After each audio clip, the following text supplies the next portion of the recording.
Hello बच्चों, पहला पत्र था किसने लिखा? तो देहात ने शहर को लिखा था। और अब ये पत्र शहर देहात को लिखता है। कब लिखता है? 15 अगस्त 2017 को। क्या कह रहा है? प्रिय मित्र देहात, नमस्कार। नमस्कार बोलने के बाद आगे क्या लिखता है? आज स्वतंत्रता दिवस है। इस उपलक्ष्य में हार्दिक बधाई। पत्र मिला, तुम्हारी प्रगति के बारे में जानकर खुश हुआ। देखिए क्या हुआ, स्वतंत्रता के दिवस पर उसने हार्दिक बधाई दी और प्रगति के बारे में जानकर वो क्या हुआ, खुश हुआ। मित्र, परिवर्तन सृष्टि का नियम है। भला तुम्हारी स्थिति क्यों नहीं बदलती? धीरे धीरे और भी विकास होगा। धीरे धीरे रे मना, धीरे सब कुछ होय। माली सींचे सो घड़ा, ऋतु आए फल होय। देखिए क्या समझा रहा है कि आगे तुम्हारी प्रगति अवश्य होगी। माना कि कुछ परेशानियां हैं, वहाँ के परिवार तेजी से मेरे यहाँ आ रहे हैं, परंतु यहाँ आकर भी सब कहाँ सुखी है। चिराग तले अंधेरा है।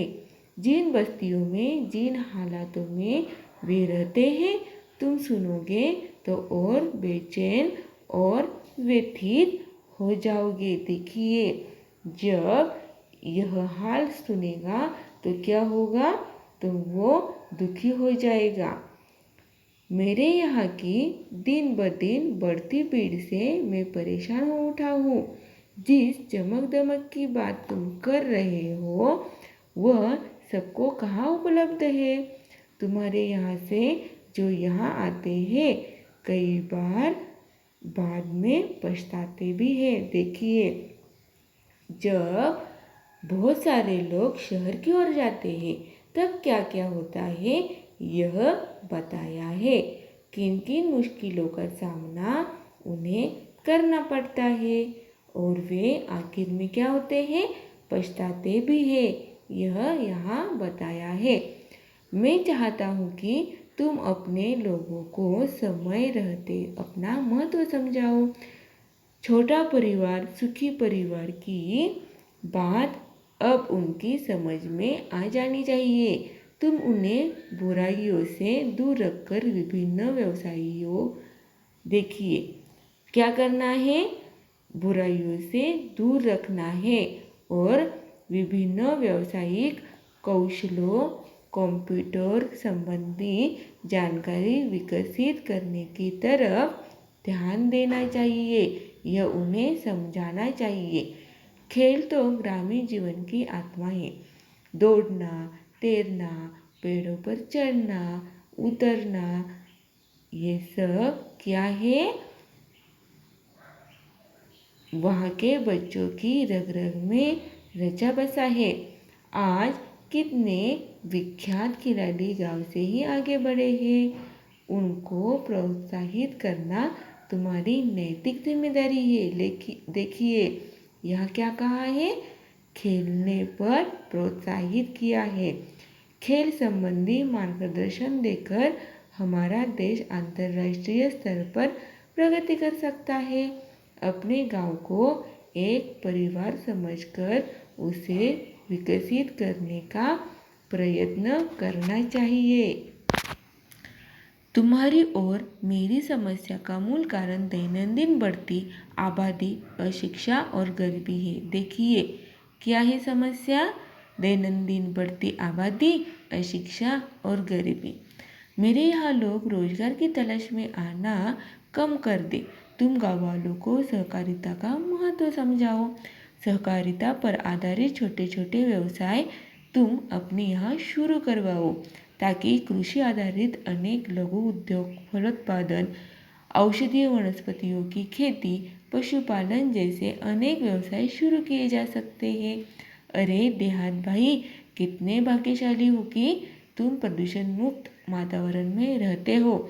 खुला खुला परिसर, न धुआं न वाहनों की चिल्लपों, हरे भरे पेड़, ये सब चीज़ें तुम्हारे पास है। रात में तो तारों भरा आसमान, तो सवेरे उगते सूरज के दर्शन कितनी सहजता सरलता से हो जाते हैं। हम तो इमारतों के जंगल में बदल गए हैं। खुला आसमान, बड़ा मैदान हमारे लिए कितने अनमोल एवं दुर्लभ हो गए हैं, ये तुम नहीं समझ सकते। तुम्हारे तहसील और क्षेत्र के लोगों को चाहिए कि वे अपने क्षेत्र का सर्वांगीण विकास करने के लिए अपने जनप्रतिनिधियों का सहयोग ले। तुम्हारे यहाँ जो बच्चे विद्यालय में पढ़ रहे हैं, यदि अभी से उन्हें सही दिशा, उचित मार्गदर्शन दिया जाए तो भविष्य में वे हम सबकी व्यथा कम कर सकते हैं। वे ही हमारे आशा स्थान है। मुझे पूरा विश्वास है उन पर अवश्य ध्यान दिया जाएगा।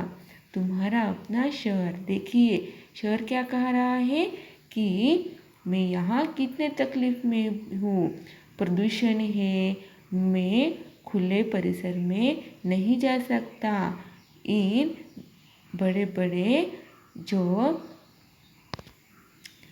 शहरों में प्रदूषण है, तुम तो बहुत सुखी हो, यही वो बताता है। क्या करना चाहिए? तो छोटे बड़े उद्योग जो है उनमें हमें प्रगति करनी चाहिए और हमारा जीवन सुखमय बनाना चाहिए। ये कब होगा? जब ये बच्चे विद्यालय में पढ़ रहे हैं, जब उन्हें सही दिशा और मार्गदर्शन मिल जाए तो ये सब आसान हो जाएगा, सबकी व्यथा कम हो जाएगी। इन पर ही हमारी आशा है, विश्वास है, समझे? अब वो क्या करता है?